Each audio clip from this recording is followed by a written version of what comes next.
Good evening, I'm Brian Reagan. This is Tyler Kelly. And we welcome you to Twilight Talks. Tonight we're in Revelation 8, 1 through 5, Tyler. When he opened the seventh seal, there was silence in heaven for about half an hour. And I saw the seven angels who stand before God, and to them were given seven trumpets. Then another angel, having a golden censer, came and stood at the altar. He was given much incense, that he should offer it with the prayers of all the saints upon the golden altar which was before the throne. And the smoke of the incense with the prayers of the saints ascended before God from the angel's hand. And the angel took the censer, filled it with fire from the altar, and threw it to the earth. And there were noises, thunderings, lightnings, and an earthquake. All right. So what's going on here? And because of the nature of Twilight Talks, we're not going to try and get into each seal or trumpet or vial or anything else, bowl, in depth. The important thing to notice is we have now moved to the seventh seal. The seventh seal is the seven trumpets. This is what people sometimes miss. Seals 1 through 6 were standalone. Seal 7 opens up, and the seventh seal is seven trumpets. Why does heaven go silent for half an hour?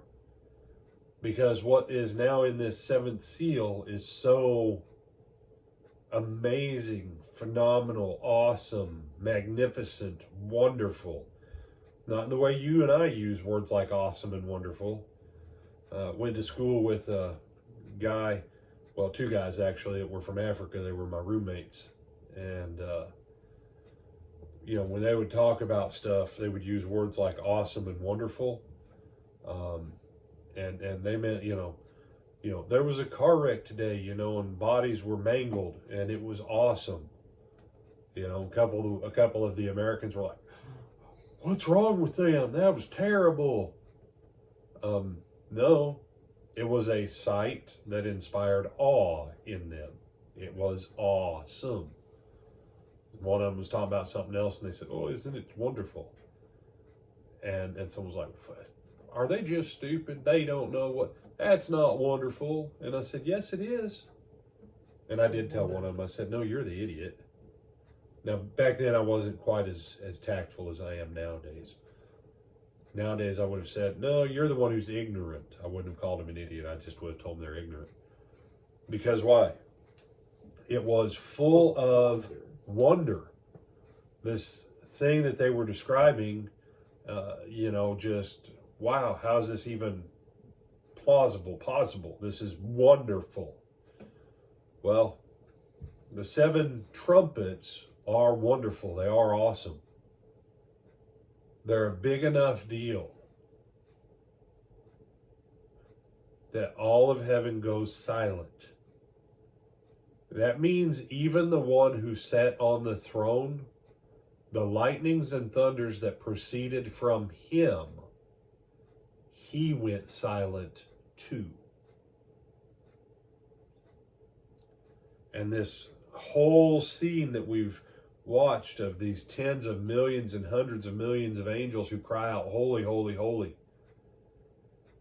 The one who sits on the throne hits the pause button on all noise in all of heaven because of what's in this seal. That is awesome and awful. And John realizes it. Everything went silent for about half an hour. What would half an hour of silence look like in heaven? John saw it. So as you continue to read in Revelation, slow down and contemplate that what happens from chapter 8 to the end of the book, that the cracking open of that next stage of events, even the one who sits on the throne went silent because of how monumental these events were. Other thoughts, my brother? No, sir. With Adam Brian Reagan, this is Tyler Kelly. And we bid you good evening. Tyler, invite them to the two things that you want to invite them to. Like, comment, share, and subscribe. And also, we hope to see you this Sunday at the Lake Butler Church of Christ in Lake Butler, Florida, either on our live stream or in person, for our 9:30 Bible class and for our 10:30 worship service. Till then, have a great weekend.